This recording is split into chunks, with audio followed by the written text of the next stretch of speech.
Nosso Deus, nosso Pai, nós te louvamos e te adoramos, ó Pai, muito gratos por podermos cantar, adorar o teu nome através da tua Santa Bíblia, ó Pai, cantando a plenos pulmões. Nós te agradecemos por esse privilégio.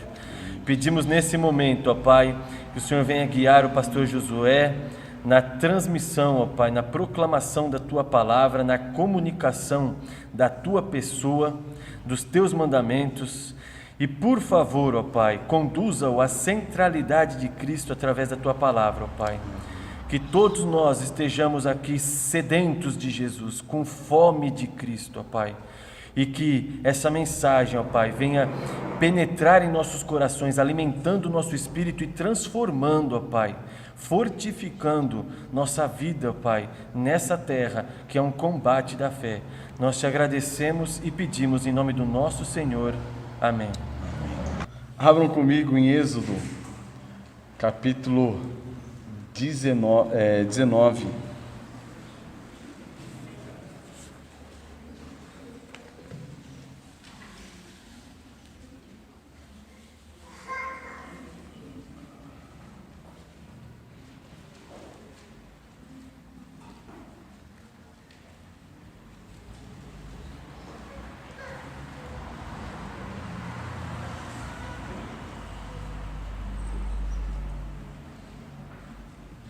Êxodo 19, verso 1.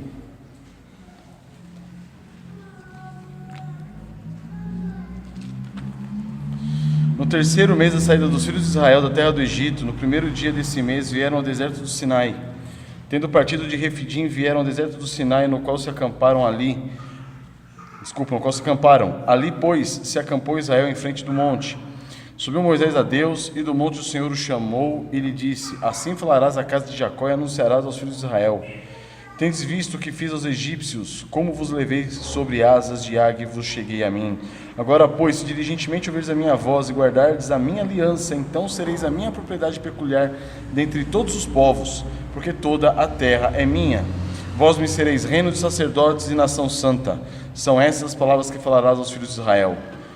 Veio Moisés, chamou os anciãos do povo e expôs diante deles todas essas palavras que o Senhor lhe havia ordenado.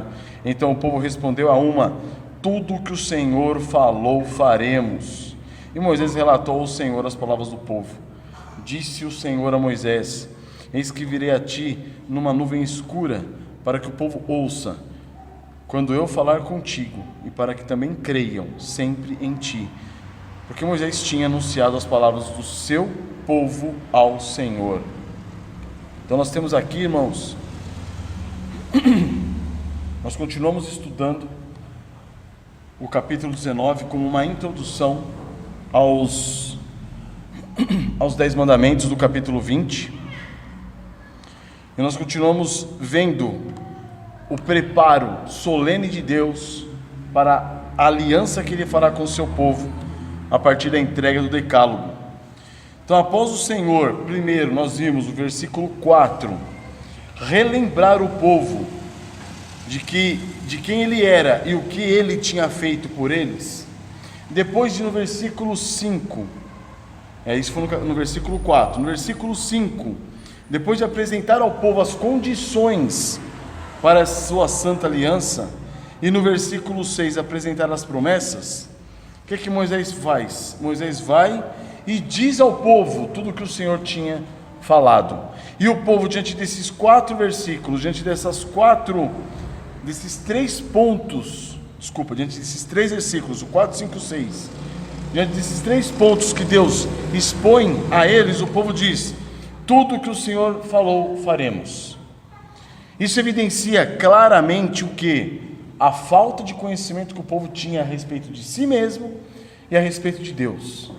Eles não sabiam quem era o Senhor Deus, porque não tinham tido um relacionamento com Ele até então, e não sabiam quem eles eram. Eles não conseguiam ver a sua própria condição depravada, pecaminosa, a sua incapacidade de obedecer. Essa incapacidade do povo de Israel é a mesma incapacidade nossa hoje. Do mesmo jeito que o Senhor Deus não muda, a natureza humana depois da queda, ela também não vai mudar por conta própria. O Senhor Deus, ele é imutável, de geração em geração, ele é o mesmo. E nós, desde a queda, somos o mesmo. Não tem condições do homem se mudar, do homem se transformar. Isso Deus vai mostrar para o povo. Esse é o propósito de Deus com respeito à lei, é mostrar ao povo quem eles eram. Então quando o povo diz, tudo o que o Senhor falou faremos, isso se torna contra eles mesmos. Eles assinaram embaixo o quê? O atestado de incapacidade. E não só isso, não uma mera incapacidade, mas eles assinaram embaixo o merecimento deles do que? Do banimento da presença de Deus. Eles mereciam o quê? O inferno. Então o povo de Israel concorda com os termos da aliança sem ainda saber quais eram esses termos, qual era essa aliança. Mas agora eles estão o quê? Diante de obrigações que Deus exige deles, ou seja, ouça, não se esqueça, guarde a minha aliança. Depois, vocês, para ser nação santa e povo de propriedade exclusiva minha, vocês têm que obedecer às minhas palavras. E aí ele dá condições, ele dá promessas, só que o povo ainda não sabe no que se refere essa aliança, o que eles têm que obedecer, o que eles têm que guardar. Mas eles se arriscam, tudo que o Senhor falou, faremos. Então, amados, é nessa situação que nós chegamos onde? No versículo 9, que é o versículo que eu queria abordar hoje, tratar hoje. Disse o Senhor a Moisés: eis que virei a ti numa nuvem escura, para que o povo ouça quando eu falar contigo, e para que também creiam sempre em ti. Porque Moisés tinha anunciado as palavras do seu povo ao Senhor. Então o Moisés fez o que? Ele ouve o versículo 4, 5 e 6, desce, anuncia ao povo. Quando ele anuncia ao povo, o povo responde: tudo que o Senhor falou faremos. No versículo 8, o que Moisés faz? Pega e relata ao Senhor as palavras do povo. Quem está sendo Moisés? Um mediador. Ele que se coloca diante de Deus e ele que se coloca diante do povo. Então quem é Moisés? Um mediador. Que fique muito claro isso em nossas mentes. O Senhor tem por objetivo o quê? Ratificar o ofício medianeiro de Moisés. Certo? Percebam que interessante. No versículo 9, disse o Senhor a Moisés: eis que virei a ti numa nuvem escura, para que o povo ouça quando eu falar contigo, e para que também creiam sempre em ti. Olha a preocupação do Senhor aqui. Não é simplesmente anunciar ao povo alguma coisa, anunciar ao povo alguma informação. O objetivo de Moisés aqui, do Senhor aqui, é estabelecer Moisés como mediador. Deus está falando, eu preciso que o povo creia sempre em ti. Você falando, o povo tem que acreditar. Então a gente percebe o ofício medianeiro de Moisés e quanto Deus valoriza tem isso como algo importante. Então é dessa maneira, irmãos, que o Senhor vai passar a partir de agora a se apresentar. Ele vai se apresentar no Monte Sinai, falando com Moisés, de modo que Moisés, não só Moisés ouça, mas o povo ouça, para que o povo saiba que Moisés é quem? É o mediador entre Deus e eles, para que dali em diante o povo creia sempre em Moisés, sabendo que Moisés tem recebido de Deus a sua mensagem. Amém? Vamos curvar nossas cabeças? Senhor, Pai de eterna graça e misericórdia, quão bondoso e maravilhoso Tu és, ó Pai. Quão preciosos são os Teus ensinos, ó Pai, a Tua santa palavra, a Tua santa Bíblia. É por meio dela, meu Deus, com a luz do Teu Santo Espírito, que podemos contemplar as grandezas do Teu Evangelho de Cristo Jesus em todas as páginas das Suas Sagradas Escrituras. E aqui nós estamos de novo, ó Pai, novamente, mais uma vez, diante de um versículo que nos aponta o Senhor Jesus Cristo. Que nessa manhã, meu Deus, nós possamos olhar para Cristo e contemplar a grandeza dele, ó Pai, a grandeza desse ofício medianeiro maravilhoso, com o qual nós podemos ter ousadia para entrar na tua presença, porque ele é o nosso advogado, ele advoga por nós, ele é o nosso sacerdote, ele é o nosso profeta, ele é o nosso rei. Te louvamos, ó Pai, e que a tua graça esteja sobre nós essa manhã, abrindo nossos corações e mentes para que possamos vislumbrar, extasiados, Cristo Jesus. Para a honra e glória do teu santo nome nós pedimos, ó Pai. Amém. Então, amados irmãos, a mensagem de hoje, o tema é: o Senhor Deus é um Deus inacessível. Isso é importantíssimo ver, enxergar. Deus é um Deus inacessível. Nós não podemos acessá-lo. Nenhum homem pode acessar o Senhor Deus. Então isso é importante, por quê? Porque isso revela quem é o Senhor nosso Deus, quem Ele é. Isso revela também quem nós somos. Isso mostra quem nós somos. De modo que nós não temos a mínima condição, como seres humanos caídos, descendentes de Adão, de nos aproximar, nos direcionar até Deus. Nós não temos a mínima condição de ter uma atitude positiva, ou de ter uma ação em direção ao Senhor Deus.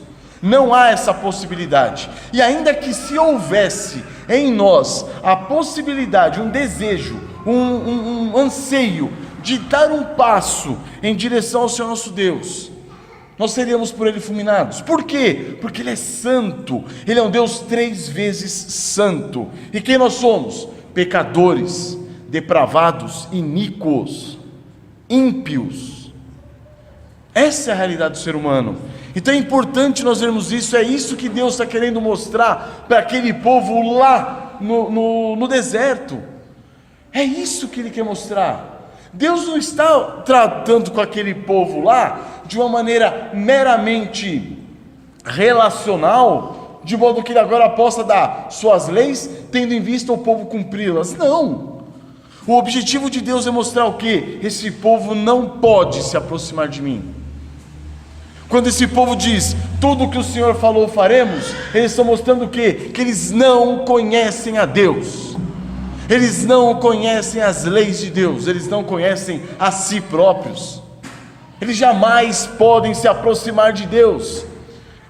Percebam, o que aproxima nossos filhos de nós, os pais aqui que têm filhos? O que nos aproximam? O que nos aproxima os filhos de nós? É a obediência. Jesus fala, se vocês me amam, vocês guardarão os meus mandamentos.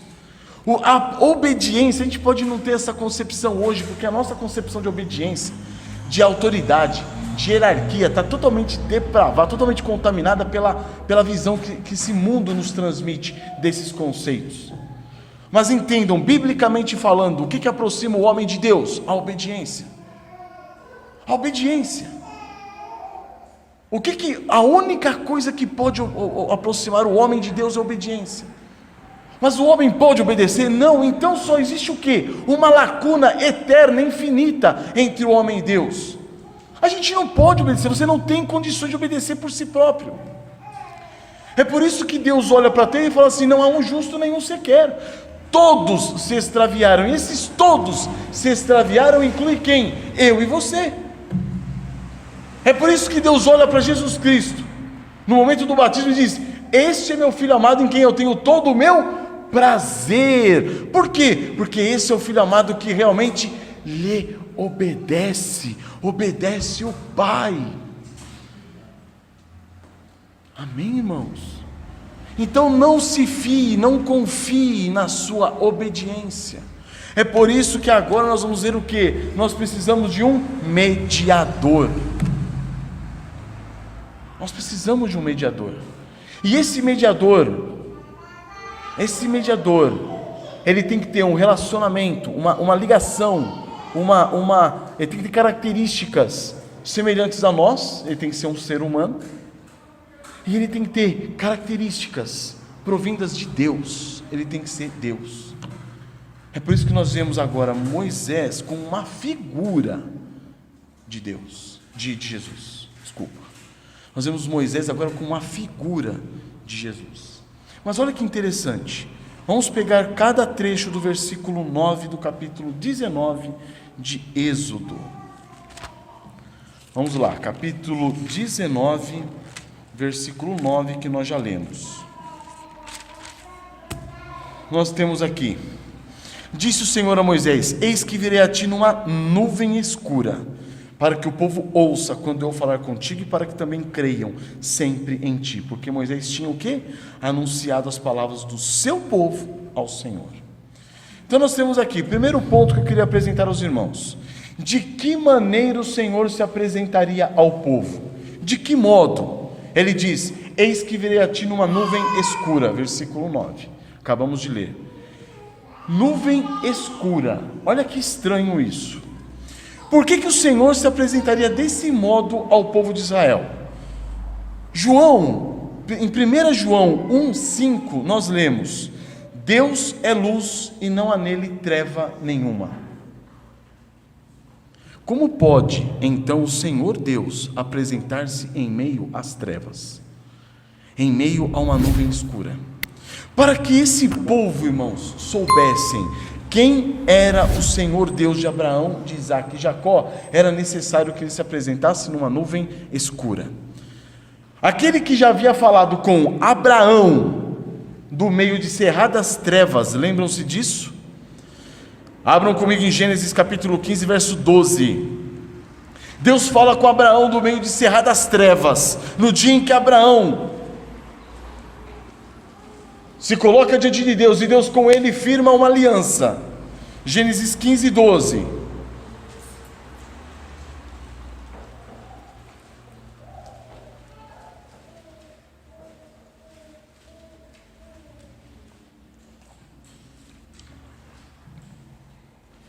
Ao pôr do sol caiu profundo sono sobre Abraão, e grande pavor e cerradas trevas o acometeram.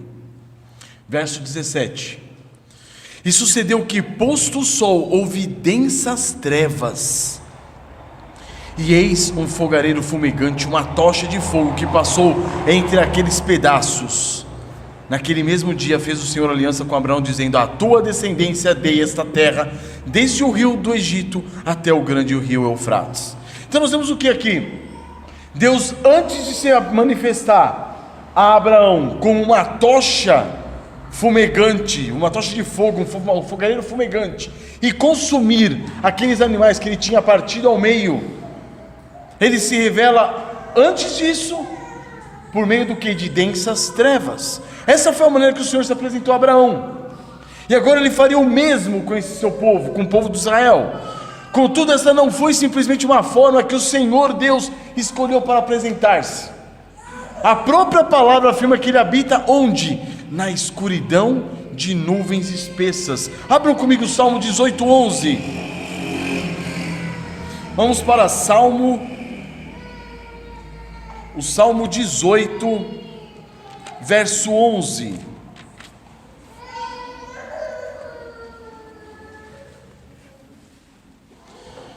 Salmo 18, 11 diz o seguinte: das trevas fez um manto em que se ocultou, escuridade de águas e espessas nuvens dos céus eram o seu pavilhão. Olha a realidade. Quem é o Senhor nosso Deus? Aqui nós estamos vendo alguns pontos mostrando quem é Ele. Em 1 Reis, no primeiro livro de Reis, em 1 Reis capítulo 8, verso 12 diz: então disse Salomão, o Senhor declarou que habitaria em trevas espessas. Num trecho paralelo de 1 Reis 8,12, em 2 Crônicas 6,1, diz: então disse Salomão, o Senhor declarou que habitaria em nuvem espessa. Olha a situação, o que nós estamos vendo com isso? Salomão faz essa declaração por quê? Porque Deus já havia enchido o templo No contexto de Salomão, Deus já havia enchido o templo com a sua glória, e o que era visível diante daquela maravilha que estava acontecendo, Deus enchendo o templo com a sua glória, era visível o quê? Uma nuvem espessa. E Salomão, quando olha para aquilo, ele fala assim: Deus habita em nuvem espessa. Em 2 Crônicas 5, 13 a 14, nós lemos: então sucedeu que a casa, a saber, a casa do Senhor se encheu de uma nuvem, de maneira que os sacerdotes não podiam estar ali para ministrar por causa da nuvem, porque a glória do Senhor encheu a casa de Deus. Esse é o ponto. Então olha só, a relação do Senhor Deus com nuvens espessas, nós temos visto em vários pontos das Sagradas Escrituras. Agora imaginem, pensem, o que significa nuvens espessas? Já esteve num lugar onde estava com fogo, encheu de fumaça, você não consegue ver nada. Já estava numa estrada onde você tem aquela neblina muito densa, você não consegue ver nada. A relação aqui é de uma relação com a visão, com os olhos, com o ver, com o contemplar.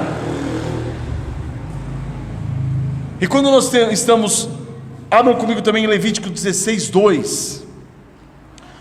Aqui nós vamos ver que também a glória de Deus é manifestada de modo a encher o templo, o tabernáculo, onde estava a arca. Olha lá, Levítico 16, 2.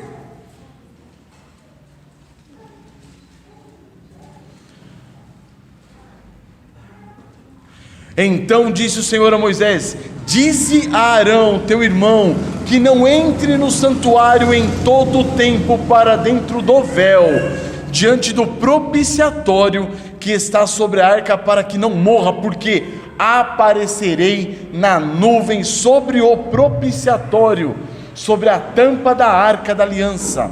Deus se manifestaria como uma nuvem. Então por todo aquele período, irmãos, em que o povo de Israel estava acampado ao pé do Monte Sinai, o Senhor se manifestou a Moisés como? Por entre nuvem densa, escura. No capítulo 20 aqui de Êxodo, nós estamos no 19, capítulo 20, verso 21 diz: o povo estava de longe, em pé. Moisés, porém, se chegou à nuvem escura onde Deus estava.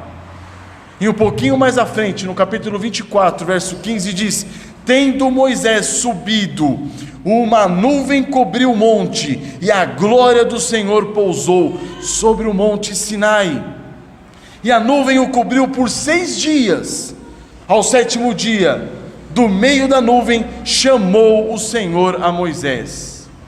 Agora, irmãos, diante de todos esses versículos da manifestação de Deus no Velho Testamento, que é uma manifestação realizada por meio de nuvem, a pergunta continua: por que o Senhor se apresenta diversas vezes de um modo tão sombrio, sendo que na palavra de Deus nós vemos que Deus é luz e não há nele treva alguma? Além disso, por que ele chega a afirmar que as trevas e a escuridão de um ambiente nublado são a sua habitação? Por quê? Quando nós afirmamos, irmãos, que o tempo está nublado, nós dizemos isso por quê? Porque o tempo fica escuro, certo? Hoje o tempo não está nublado, está ensolarado. Mas quando o tempo está nublado, o que acontece? Fica escuro. Tal escuridão é resultado do quê? De densas nuvens, concentração de nuvem, que ofusca o quê? O brilho radiante do sol.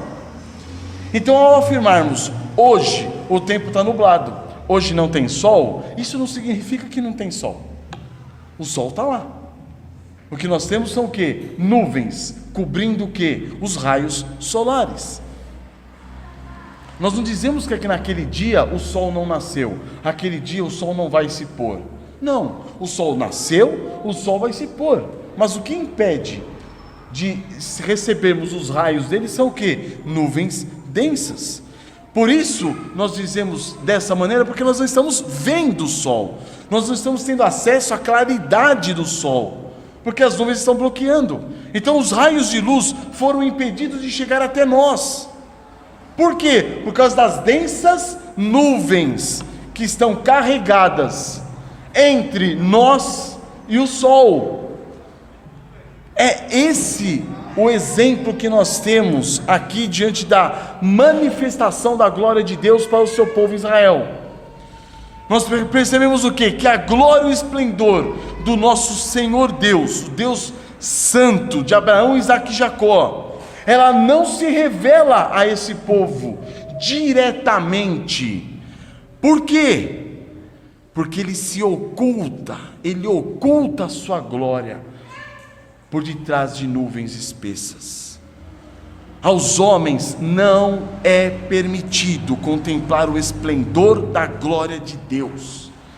Nós devemos enxergar Deus não mais como nós enxergávamos, sabe, um ser sobrenatural que fala comigo a qualquer hora, que fala comigo de qualquer jeito, que fala comigo. Irmãos, isso é um erro tão grande, tão absurdo, provindo do que? Da falta de conhecimento de quem é Deus. O Senhor Deus, ele é um Deus inacessível. Nós, seres humanos, não podemos acessá-lo. Ele é 3 vezes santo, e nós somos infinitamente depravados e pecadores diante da graça, diante dele. A única coisa que nós merecemos é o inferno. Nós não podemos contemplar os raios da sua glória. Vai lá fora e fica 10 minutinhos naquele sol, para ver o que começa a acontecer com você. Você começa a ser o quê? Fumegado por esse sol. Isso está se falando numa espécie de comparação física. Agora para analisar espiritualmente falando. Você diante dos raios gloriosos da santidade de Deus Pai, você seria o quê? Fumegado. Como que Isaías contempla a glória de Deus? Ele cai com o rosto em terra e fala: Senhor, eu vou morrer. Por quê? Porque ele está vendo a glória de Deus, só que Deus está revelando a ele uma parte minúscula da sua glória. Deus não pode se revelar a nós na completude de quem ele é. É por isso que nós precisamos do quê? De um mediador. Nós não temos acesso a Deus. Deus é extremamente grande, extremamente majestoso, sublime. É por isso que nós, na época que nós estávamos no meio pentecostal, a gente se via como? A gente olha para trás e fala assim: mas que besteira que eu fazia. Eu achava que Deus era meu igual. Eu tratava com Ele como se Ele fosse meu colega. Pelo amor de Deus. Não é esse o Deus revelado nas Sagradas Escrituras. Ele é um Deus santo, glorioso, majestoso.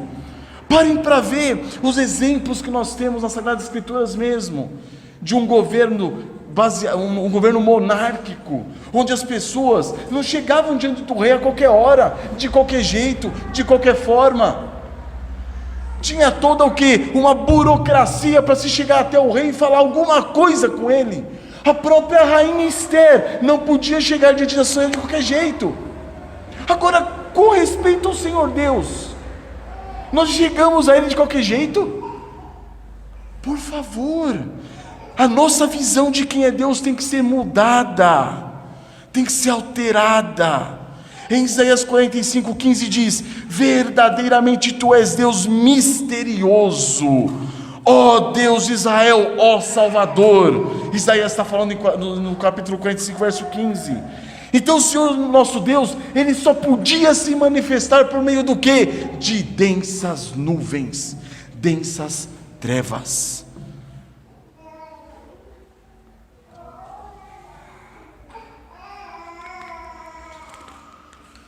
As nuvens, irmãos, são aquilo que Ele se utiliza para se ocultar, para se esconder. Para quê? Para que nós não sejamos fulminados. Existe um bloqueio gigantesco, uma lacuna monstruosa que faz separação entre nós e Deus. O que faz separação entre nós e Deus? As nossas iniquidades. As vossas iniquidades fazem separação entre vós e Deus. Então Deus está mostrando o quê? Que há entre nós e Ele uma lacuna gigantesca, nuvens espessas. O que? Os nossos pecados. Nosso Deus, Ele é um Deus inacessível, e na sua inacessibilidade Ele poupa-nos, suas criaturas, de sermos consumidos pelo esplendor da sua maravilhosa glória.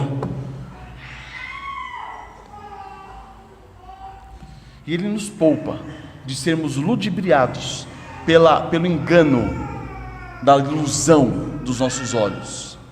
Porque imaginem se Deus tivesse se manifestado numa figura em que aquele povo pudesse ver quanta idolatria aquele povo não teria feito depois. Eles fizeram isso com a serpente que Moisés levantou no deserto. Eles colocaram o nome naquela serpente, Neustã, e passaram a adorá-la. Olha que absurdo! Então, ao se manifestar em trevas, em nuvem, em escuridão, o Senhor Deus evita o quê? Evita ao homem, a nós homens, contemplá-lo de qualquer forma, olhar para Ele, buscando nele, nessa visão, uma imagem que nos conduz à escravidão da idolatria.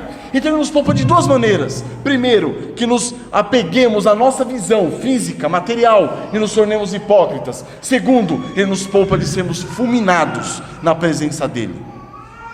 Abram comigo Deuteronômio capítulo 4, versículo 11.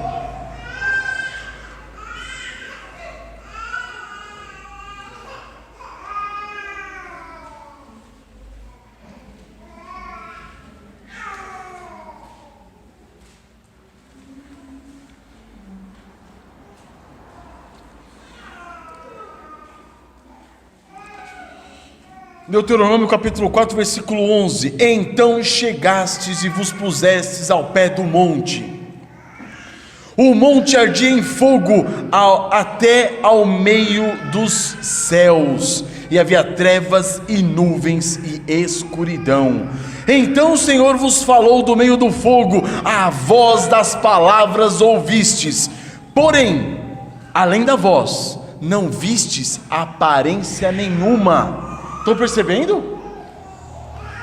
Deus fez de modo que aquele povo não visse aparência alguma. Não vejam, para que vocês não incorram em quê? Em idolatria.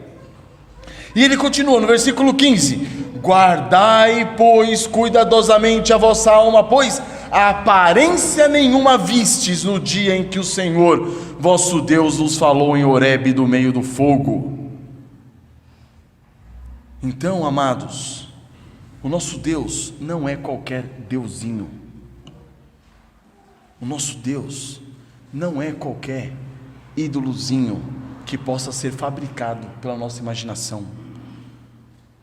As suas criaturas não são capazes de alcançá-lo. Nós não somos capazes de conhecê-lo na sua completude. Impossível, nem nessa vida e nem na eternidade. Nós passaremos, como dizem alguns irmãos, passaremos a eternidade toda, vai ser toda a eternidade na glória, descobrindo quem é o Senhor nosso Deus, conhecendo mais a respeito dele. As nuvens o ocultam. Por quê? Jó fala no seu livro, no capítulo 26, verso 9, diz: encobre a face do teu trono e sobre ele encobre a face do seu trono e sobre ele estende a sua nuvem, mostrando que Deus está o quê? Oculto, tanto ele quanto ao trono dele, a glória dele, a majestade dele está por detrás do quê? De uma nuvem. Agora entendam, se Deus se mantivesse nessa posição, escondido atrás de uma nuvem, até hoje, nós jamais teríamos acesso a Ele. Se o Senhor Deus, para aquele povo de Israel, não tivesse providenciado Moisés, ele até agora estaria por detrás de uma nuvem inacessível. Entretanto, nós podemos entender o seguinte: Deus não se esconde. Ele não teme ser revelado. Senão, não haveria o quê? A Bíblia. A palavra de Deus tem o objetivo do quê? De revelar quem é Deus. Ele envia o seu Espírito Santo com o objetivo do quê? De revelar quem é Ele. Ele nos concede o seu Filho amado, de modo que nós possamos ter o quê? Acesso a Ele. Então Ele apenas o quê? Preserva-nos como criaturas e sermos consumidos pelo esplendor da sua glória e da sua majestade. Contudo, irmãos, entendamos, Deus habita em luz inacessível. Isso é importante nós entendermos. Abram 1 Timóteo capítulo 6, verso 15. Por favor, abram 1 Timóteo 6,15.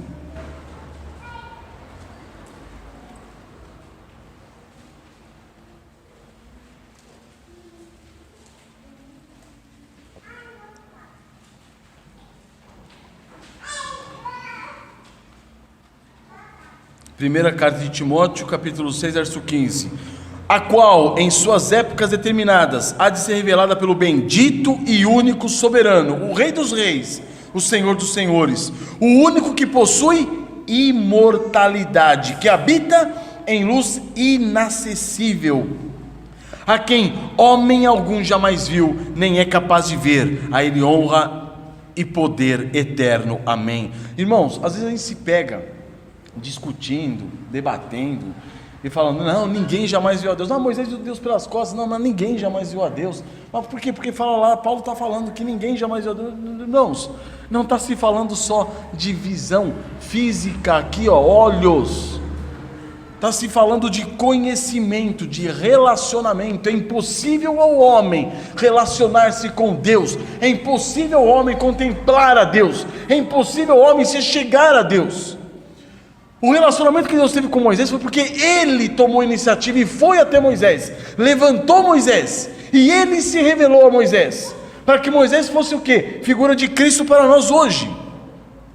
Então entendam, aqui não está se falando só de visão, está se falando de um relacionamento. É impossível. Deus está numa condição de luz inacessível, uma luz que nos fulminaria devido aos nossos grandes e muitos pecados.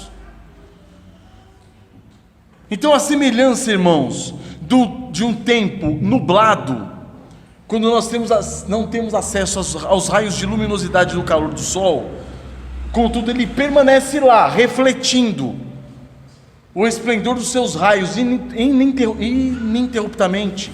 O Senhor nosso Deus permanece da mesma maneira, inalterado em todo o seu esplendor e em toda a sua glória. Ele continua o quê? Iluminando. Ele continua o quê? Aquecendo tudo à sua volta. Ele habita em luz inacessível. Mas nós, todo esse raio de luz, de glória, de majestade, é inacessível a nós. Por quê? Devido às nuvens e à escuridão atrás das quais Ele se oculta, da nuvem e da escuridão dos nossos próprios pecados. Sob a perspectiva divina, irmãos, o Senhor nosso Deus habita em luz, luz própria, esplendor próprio, porque Ele é luz. Ele é a própria essência de toda luminosidade, de todo calor da vida. Contudo, todo esplendor de sua glória e luz permanece o quê? Inacessível a nós. É por isso que, sob a perspectiva humana, é que Deus está falando com Moisés no versículo 9. Ele está dizendo o quê? Sob a perspectiva humana, vocês vão ver o quê? Eu me manifestando por detrás de uma nuvem espessa. Na perspectiva humana, o Senhor habita em meio a nuvens espessas e densas trevas, como nós vimos em Salmos, Isaías e outros trechos. Ele permanece oculto e não permite que tenhamos acesso a Ele. Por quê? Porque Ele é um Deus inacessível. Compreenderam esse ponto? Esse é o primeiro ponto. Irmãos, procuremos ver Deus do modo como Ele é. Não procuremos nos relacionar com Deus do modo como nós imaginamos que Ele seja.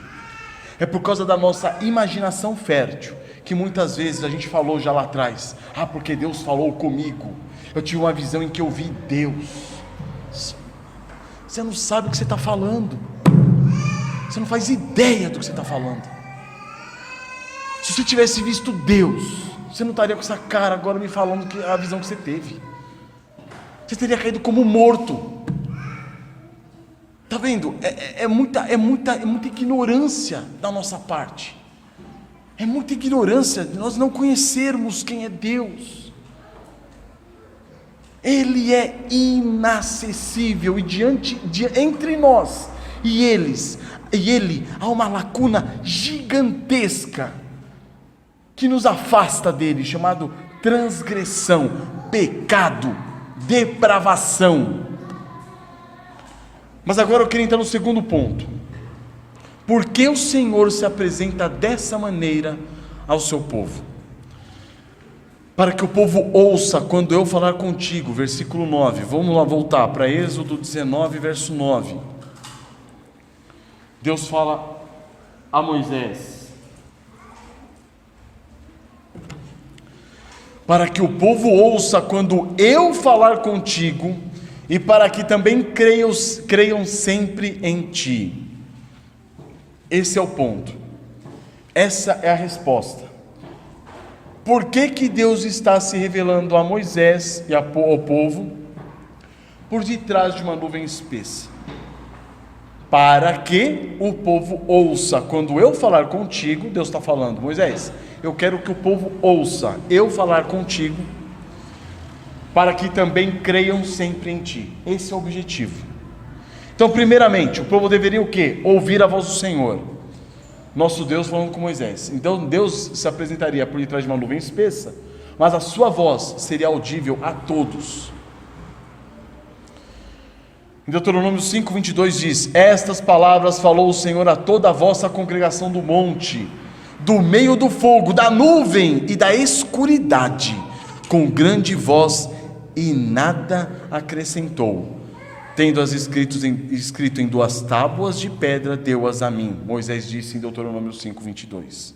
Ou seja, como que Deus se revelou? Por detrás de densas trevas, escuridade, nuvens.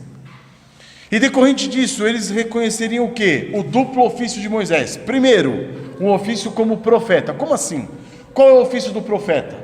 O profeta é aquele que, ouvindo a voz de Deus, Deus se revelando ao profeta, ele pega aquilo e apresenta ao povo. Esse seria o primeiro ofício. E o segundo ofício de Moisés? O ofício de sacerdote. Qual é o ofício de sacerdote? Ele vai até o povo, ouve as queixas do povo, que o povo tem a dizer, e leva até o Senhor Deus. Foi isso que ele acabaram de fazer, certo? Ele acabou de fazer isso.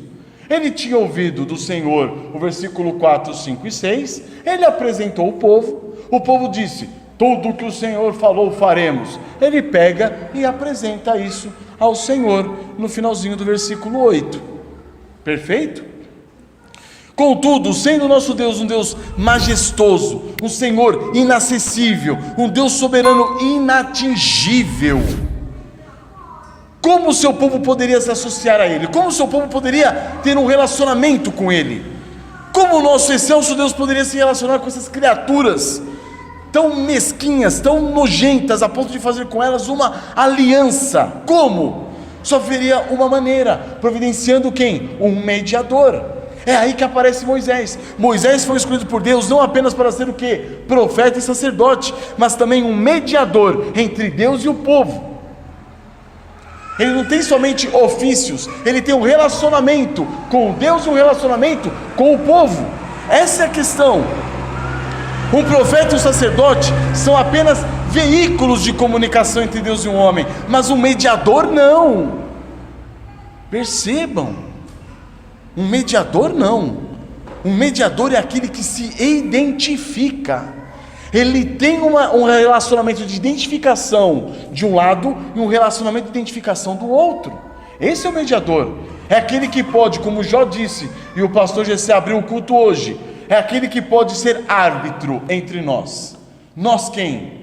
O transgressor e aquele que foi ofendido.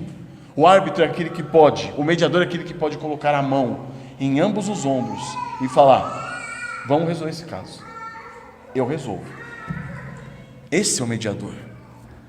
É aquele que exerce papel intermediário entre as partes interessadas no fechamento de um acordo, de um trato, de uma aliança.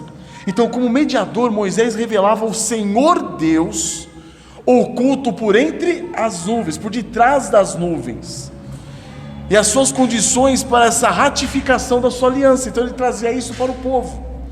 Como mediador, Moisés também apresentava diante de Deus, do Senhor Deus, o que? A resposta do seu povo, fechando um acordo, concordando com as condições estabelecidas por Deus em sua aliança. É isso que nós vemos em Êxodo 24. Êxodo 24, 7. E tomou o livro da aliança e o deu ao povo, e eles disseram: tudo do que falou o Senhor faremos e obedeceremos. Está repetindo o trecho em Êxodo 24, 7. Agora peguem o Êxodo 24, 8, versículo seguinte.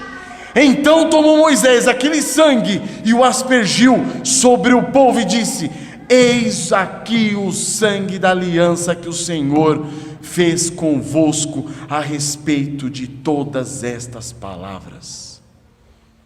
O sangue da aliança. Com a graça do Senhor, hoje nós teremos ceia, e nós veremos que se não fosse esse sangue vertido, nós lembraremos que não fosse esse sangue vertido na cruz do Calvário em nosso favor, estaríamos perdidos. Então, amados, eu queria concluir dizendo que, a semelhança de Moisés, o profeta Isaías anuncia um outro mediador. Abram comigo Isaías 42.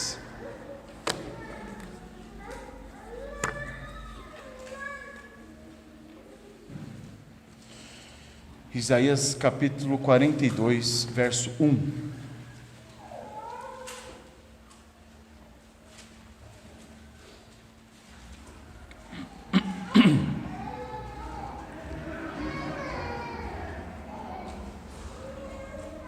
Eis aqui o meu servo a quem sustenho, o meu escolhido em quem a minha alma se compraz. Pus sobre ele o meu espírito e ele promulgará o direito para os gentios. Não clamará, nem gritará, nem fará ouvir a sua voz na praça, não esmagará a cana quebrada, nem apagará a torcida que fumega.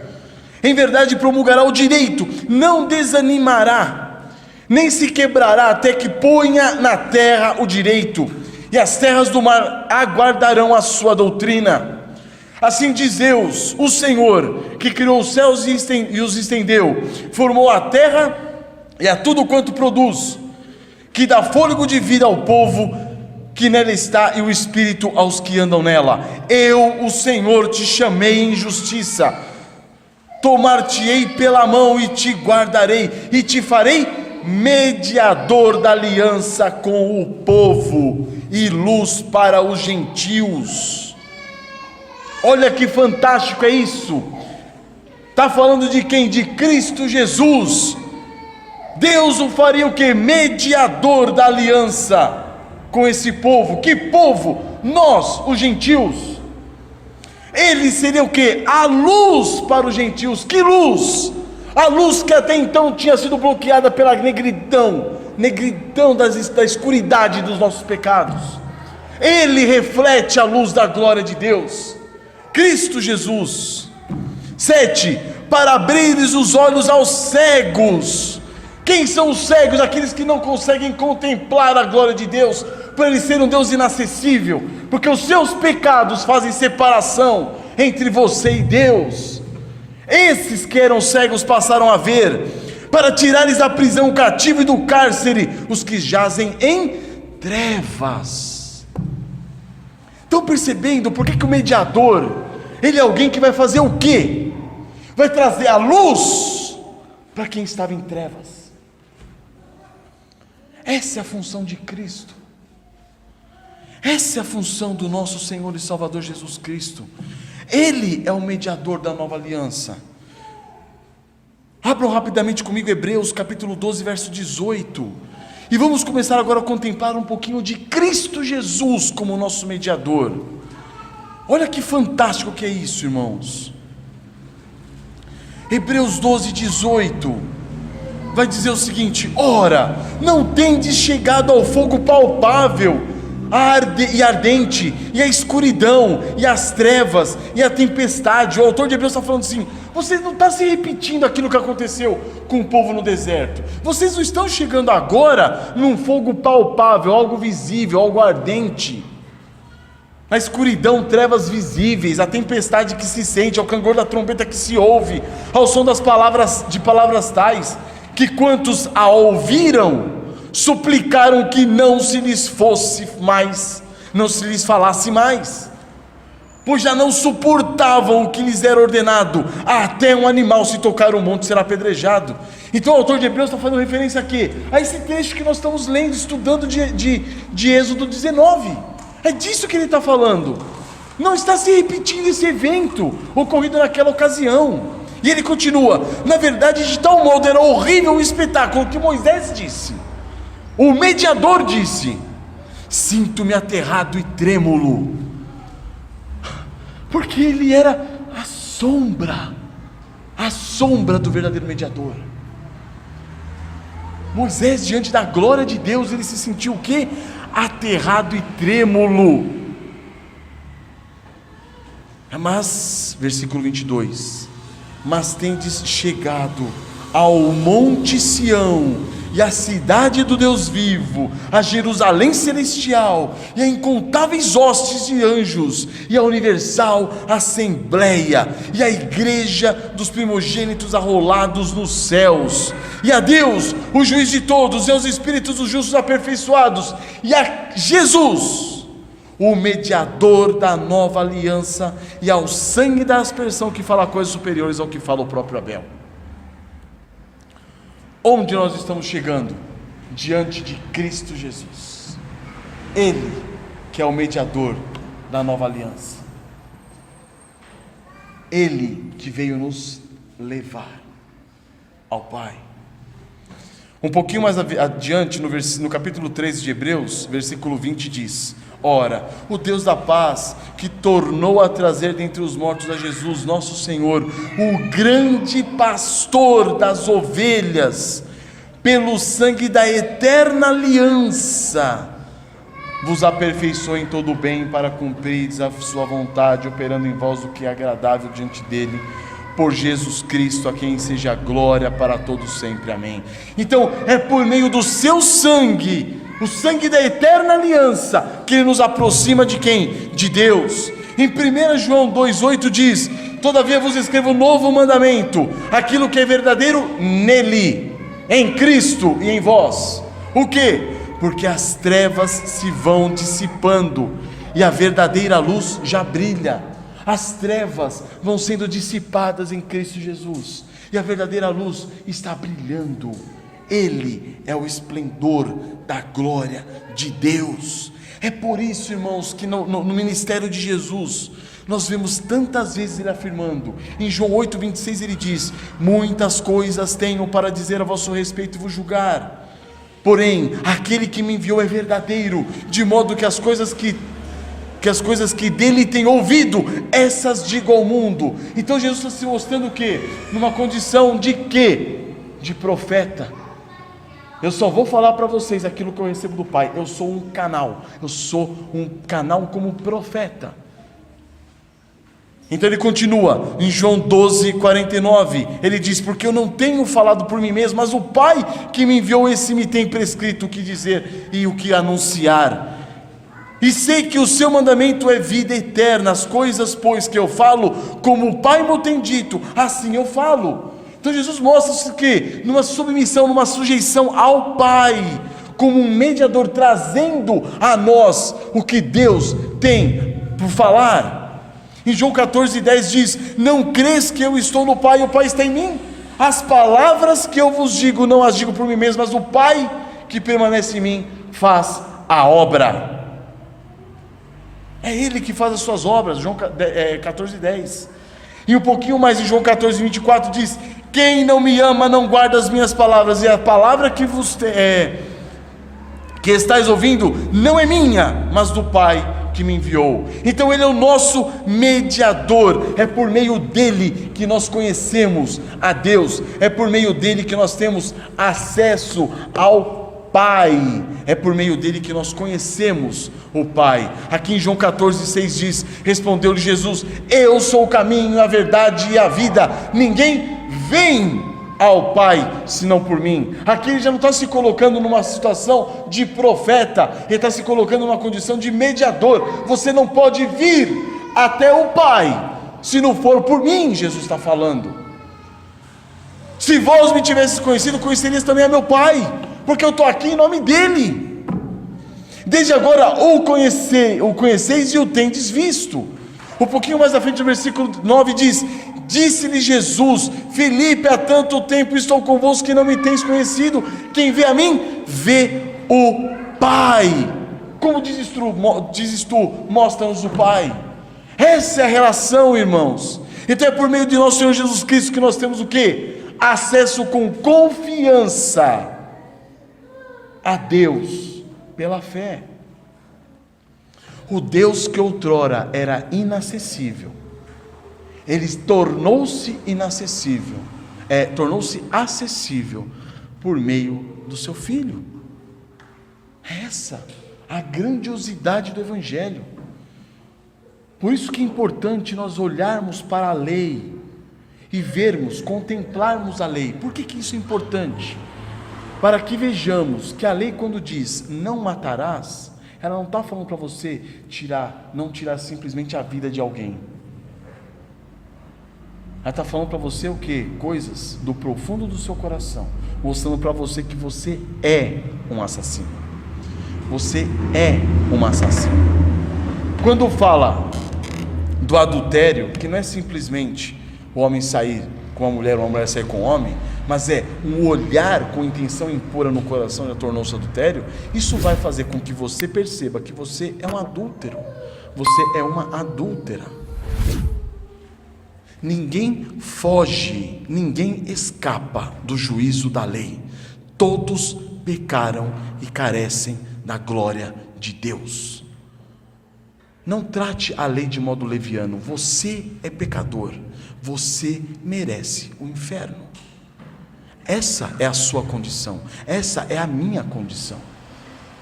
Você é mentiroso, você é ladrão, você é assassino, você é adúltero, você cobiça. Essa é a realidade da lei. Mas antes de Deus mostrar essa lei, ele tinha que mostrar quem ele era primeiro. Um Deus inacessível. Não pense você que você fazendo de Deus um Deus patético, que você tem acesso a Ele a qualquer hora e de qualquer modo, você está se referindo ao Deus da Bíblia. Não, você está se referindo ao Deus que você criou na sua cabeça. O Deus da Bíblia é um Deus inacessível. Nós não temos acesso a Ele. Não é possível o homem, como pecador, se aproximar dele. Você pode ir na igreja, pode fazer o que você quiser, você não tem acesso a Ele, enquanto você não se render aos pés de Cristo e da sua cruz. É por isso que em Efésios 3, agora eu preciso que vocês abram comigo, 4 passagens, é as últimas. Efésios 3, verso 11.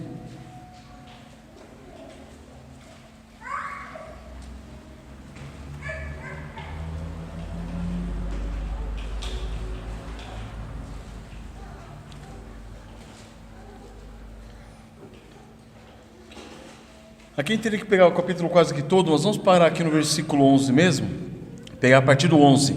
Segundo o eterno propósito que estabeleceu em quem? Em Cristo Jesus nosso Senhor, pelo qual temos temos ousadia e acesso com confiança, mediante a fé nele. Temos acesso a quem? Ao Pai. Como que é esse acesso? É um acesso com ousadia. Por que ousadia? Paulo não usa só uma vez essa palavra ousadia, ele usa em outro texto que nós vamos pegar também. Mas por que ele usa a palavra ousadia? Alguém já foi mordido por cachorro? E aí sabe do que eu estou falando. Quando vê um cachorro, o que acontece? Foge, corre, se afasta.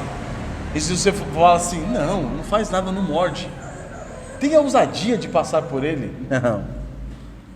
Não, porque ele morde.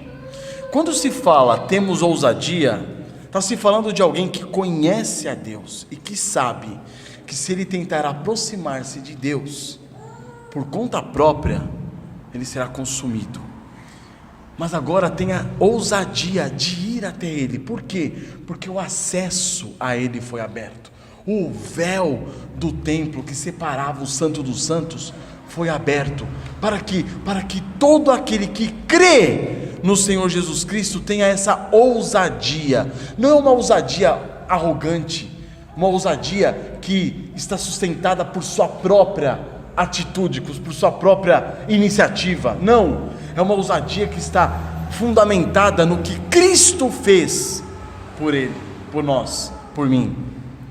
Então tenha acesso com confiança, seja ousado, vá até Deus. Por quê? Porque você está firmado em Cristo Jesus. Ele é o seu mediador. Confie nele. Vá a Deus Pai por meio de Cristo Jesus. Em Romanos 5:1, abram comigo também, Romanos 5, capítulo 5, verso 1.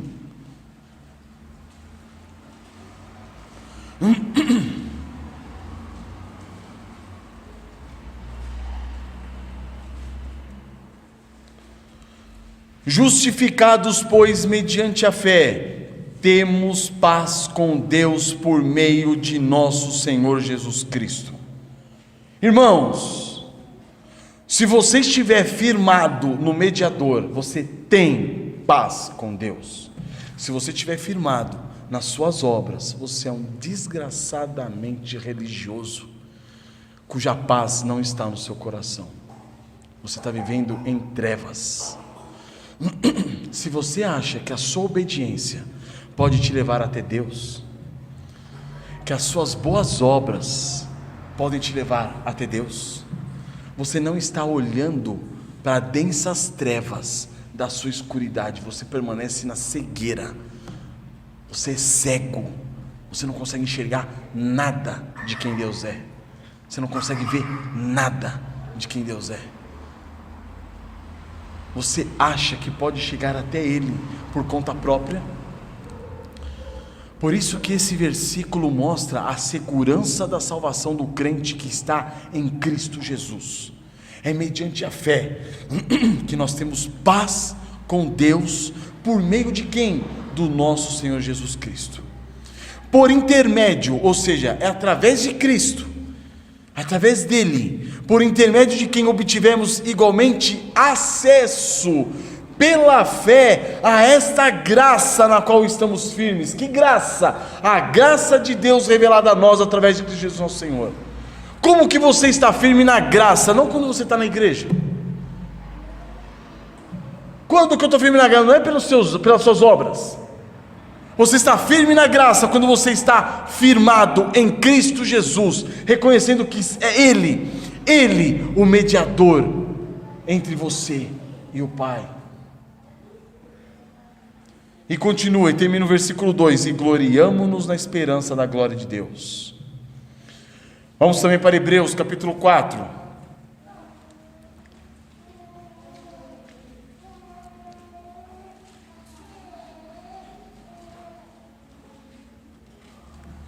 Hebreus capítulo 4, verso 14, penúltimo versículo. Hebreus 4,14 diz: tendo, pois, a Jesus, o Filho de Deus, como grande sumo sacerdote, que penetrou os céus, conservemos firmes a nossa confissão, porque não temos sumo sacerdote que não possa compadecer-se das nossas fraquezas. Ou seja, Ele conhece quem nós somos, Ele viveu nessa terra, Ele sabe quem nós somos, Ele conhece as nossas fraquezas. Antes foi ele tentado em todas as coisas, a nossa semelhança, mas sem pecado.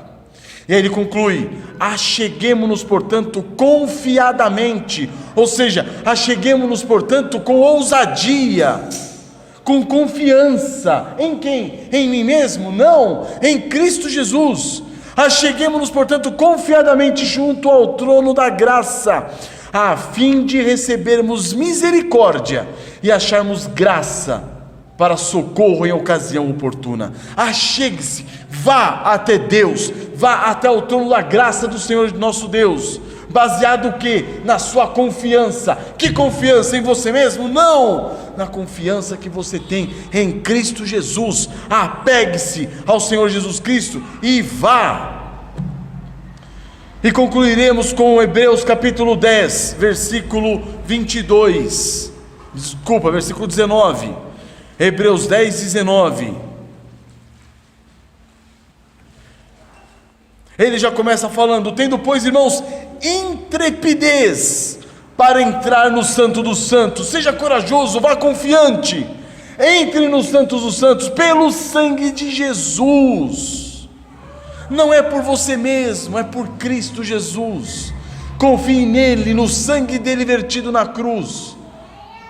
Na Páscoa, quando eles estavam saindo do Egito, o sangue foi passado na verga da porta, e eles podiam confiadamente comer aquele cordeiro, celebrar aquela Páscoa.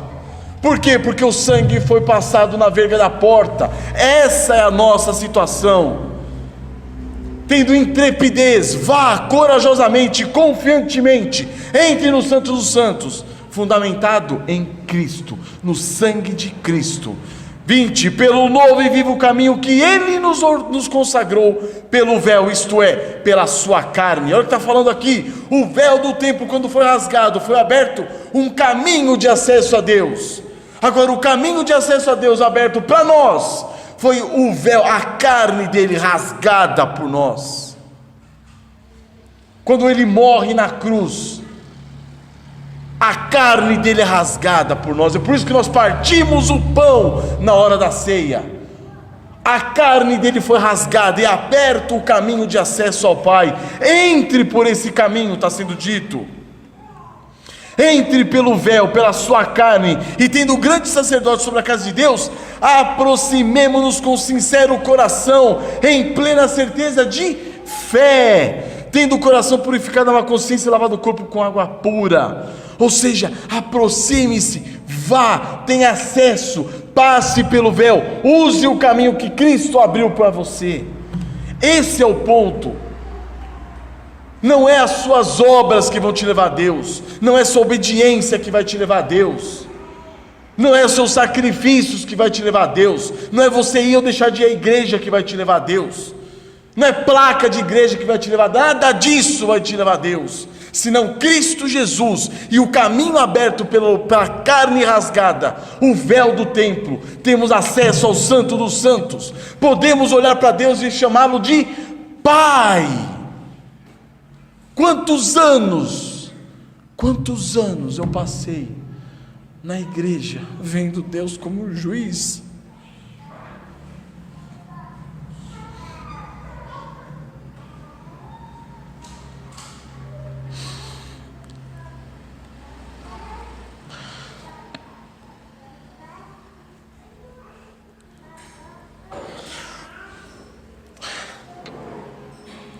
E quantos de vocês ainda veem Deus como juiz?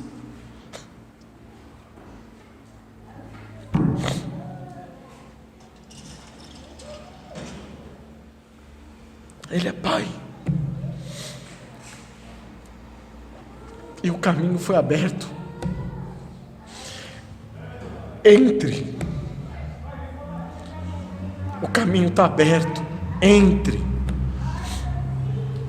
Ele não é juiz, ele é Pai.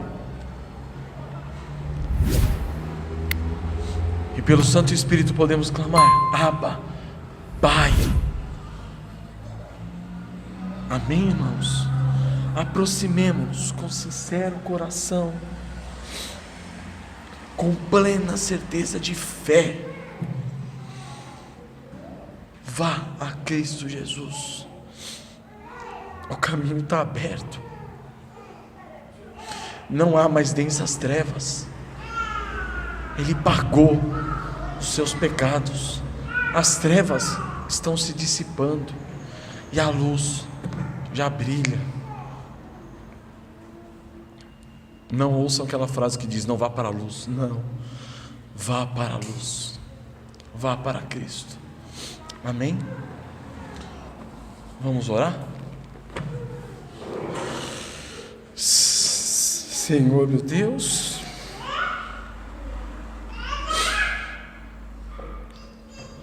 quão grandioso Tu és, Pai. Quão inacessível, Pai. Quão maravilhoso, meu Deus. Nós não conseguimos contemplar, ó Pai, a grandeza da Sua majestade, a grandeza da Sua sublimidade, ó Pai. Não conseguimos ver, meu Deus, quão miseravelmente pecadores nós somos. E quanto merecemos o inferno. Faça-nos enxergar, Pai, as densas trevas dos nossos pecados que fazem separação entre nós e Ti. Mas faça-nos compreender, ó Pai, que há um mediador que pode solucionar esse problema. Faça-nos olhar para Cristo Jesus, nosso Senhor. Abra os nossos olhos para que possamos contemplar o mediador, Ele que abriu o caminho até Ti, ó Pai. O caminho está livre até o Santo dos Santos. Apesar de nossa miséria, podemos estar na Tua presença, e Tu olharás para nós, olhando e contemplando a justiça do Teu Filho amado, em quem Tu tens todo o Teu prazer. Dá-nos essa ousadia, ó Pai, por fé, de nos aproximarmos a Ti como um Pai, não mais como um juiz, pois os nossos pecados já foram julgados em Cristo Jesus, nosso Senhor. Leva-nos a Ti como o Senhor Jesus Cristo, como a justiça dEle. Leva-nos a Ti por meio dEle. Aumenta-nos a fé, pois nem mesmo crer nós somos capazes. Se não for a fé, um dom de Ti, dado a nós para que pudéssemos contemplar as majestades, as grandezas que o nosso Senhor Jesus Cristo fez por nós, nem isso nós teríamos capacidade de fazer. Crer em Ti aumenta a nossa fé, para que possamos descansar em nosso Senhor Jesus Cristo, que já abriu um largo caminho até Ti, ó Pai. Dá-nos força, dá-nos ousadia, dá-nos intrepidez e confiança no sangue do Cordeiro vertido na cruz do Calvário em nosso favor. Faça-nos compreender que o débito foi pago, tudo foi pago, nada temos diante de Ti, ó Pai, nada. E além disso, hoje, quando nos vemos caindo em pecado, nós temos um advogado junto ao Pai, Jesus Cristo justo. Ele é a propiciação pelos nossos pecados. Faça-nos crer no Senhor Jesus Cristo para a justificação. Faça-nos crer no Senhor Jesus Cristo para a santificação. E faça-nos crer no Senhor Jesus Cristo quando nós estivermos no leito de morte, prestes a entrarmos na glória. Não olharmos isso como uma derrota, mas como uma vitória. E que possamos, como Paulo, meu Pai,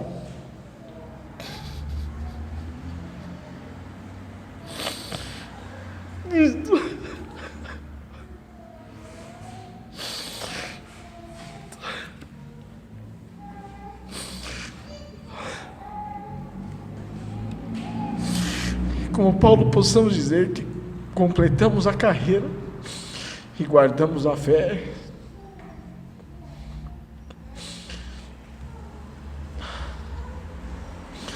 Ajuda-nos, ó Pai, a descansar no Senhor Jesus Cristo, e perdoa as nossas incredulidades. A Ti somos gratos, ó Pai, por tão grande salvação. A Ti louvamos, meu Deus, em nome do Senhor Jesus. Amém.